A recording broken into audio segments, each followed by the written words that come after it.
Have you ever wondered what there is to do in the winter besides being cold? Well, as long as you have a jacket, a set of skis, and a mountain nearby, you'll be all set to go. Today I'll be talking to you what goes into a lesson for a student from the time they arrive until they leave. I will also be explaining how long it takes to achieve expert ability. Skiing may not be big on the Eastern Shore due to the lack of mountains, but if you ever take a trip up north or out west, they have some of the best skiing in the U.S. And believe me, when you're on skis, it's just the best time of your life. As someone who continues to teach, I've been teaching for about 6 years. I know everything that goes into making the sport fun. I first started skiing 15 years ago. 2 years ago, I was able to achieve expert ability, and now I introduce a lot of people into the sport and am able to teach them. It's a lot of fun. First step you gotta do is find out what level skier someone is.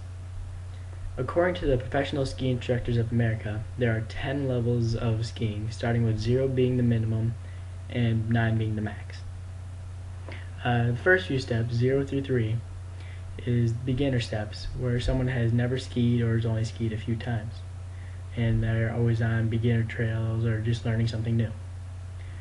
Levels 4 through 6 are intermediate level, where you can handle a bit tougher terrain and are able to stay in control.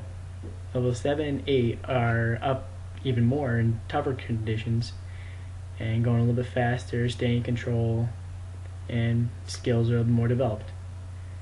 And level 9 for the experts is when you're just trying to finish up. You get into the max level.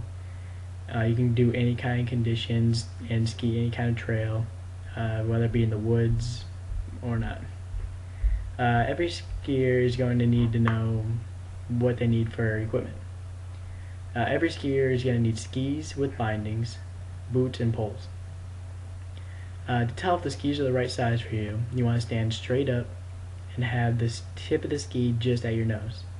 And that'll be the right height. For boots, it's just like picking out any kind of shoe.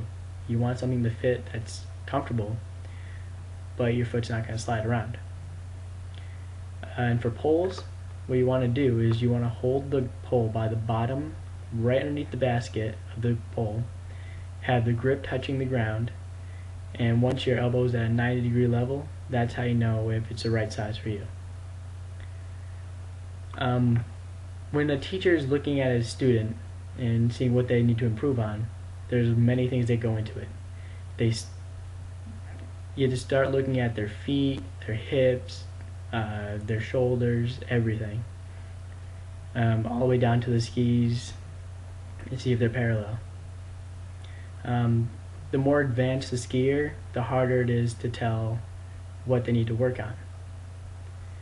Beginners are easiest. They're just working on walking in skis, stopping, and wedge turns, and learning the responsibility code so they can be safe on the mountain. Intermediate and advanced are working on carved turns, trying to get their skis a little more parallel, and using poles properly on a little bit more challenging terrain. Expert levels are just improving their skills on the toughest terrains, making a few mistakes, and working on whatever they need to do. In conclusion, teaching a lesson starts way before you even get on a mountain, by helping a student pick out exactly what they need so they know they have the right stuff. And knowing your student is very important, so you know just how much to challenge them. And being an instructor is not just teaching, it's also making sure the student is having fun, so they're going to want to come back. And as I said earlier, skiing is not big in the area, but I would definitely recommend someone to try skiing a couple times to see how great it is. I mean, some of the greatest views are on top of mountains.